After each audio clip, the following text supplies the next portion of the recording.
बागेश्वर धाम के प्रमुख धीरेन्द्र कृष्ण शास्त्री यूं तो सुर्खियों में रहे हैं, लेकिन इस बार उन पर अंधविश्वास को बढ़ावा देने का आरोप लगा है। शास्त्री ने पलटवार करते हुए कहा कि यह सब धर्म विरोधी लोगों का काम है। इस लेख में हम आपको बताएंगे कि पर्ची पर जो लिखा होता है वह सच कैसे होता है। जानिए इस पर धीरेन्द्र कृष्ण शास्त्री ने क्या कुछ कहा। बागेश्वर धाम के महाराज पंडित धीरेन्द्र कृष्ण शास्त्री सुर्खियों में हैं। बागेश्वर महाराज ने नागपुर विवाद पर सफाई देते हुए अपनी शक्तियों के बारे में भी बताया। एक निजी टीवी चैनल से बात करते हुए बाबा ने कहा कि मैं कोई तपस्वी या माइंड रीडर नहीं हूं। जब मैं सिंहासन पर नहीं बैठा तो मैं एक साधारण व्यक्ति हूं, लेकिन सिंहासन पर बैठने के बाद भगवान बालाजी और हनुमान का ध्यान करने के बाद आज्ञा दी जाती है। मैं उन्हें छुट्टी पर लिखता हूं। उन्होंने कहा कि जब लोग मेरे पास आवेदन करते हैं तो हम उस आवेदन के बारे में अपने गुरु से प्रेरणा लेते हैं और उसे लिख लेते हैं। बता दें कि बागेश्वर बाबा अपने दिव्य दरबार में लोगों की समस्याएं सुनते हैं, लेकिन वो लोगों के विचारों को पढ़ते हैं और उन्हें बताने से पहले उन्हें एक पर्ची में लिख देते हैं। बाबा इस समस्या का समाधान भी लोगों को बताते हैं।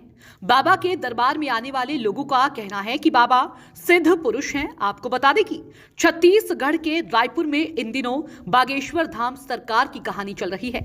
यहां भी उन्होंने एक दिव्य दरबार स्थापित किया था।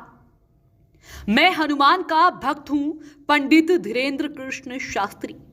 बागेश्वर महाराज ने अपने आप को एक संत और तपस्वी के रूप में वर्णित करने से यह कहते हुए इनकार कर दिया कि हम मध्यस्थ नहीं हैं, हम केवल अपने ईश्वर के साधक हैं जो अपनी समस्या लेकर हमारे पास आते हैं।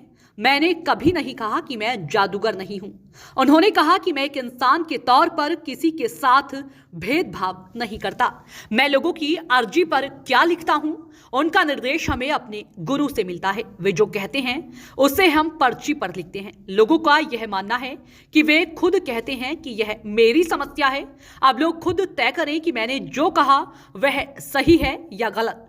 सबसे पहले विवाद की घोषणा की।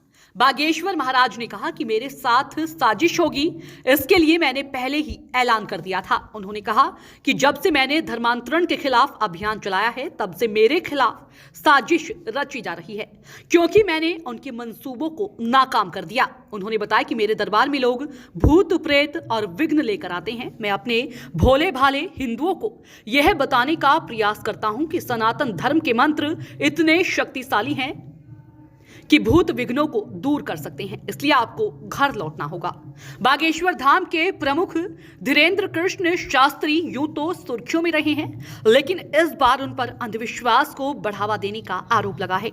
नागपुर अंधविश्वास उन्मूलन समिति ने उसके खिलाफ मामला दर्ज किया है। हालांकि धीरेन्द्र शास्त्री ने पलटवार करते हुए कहा कि यह सब धर्म विरोधी लोगों का काम है। इस लेख में हम आपको बताएंगे कि पर्ची पर जो लिखा होता है वह सच कैसे होता है। जानिए इस पर धीरेन्द्र कृष्ण शास्त्री ने क्या कुछ कहा।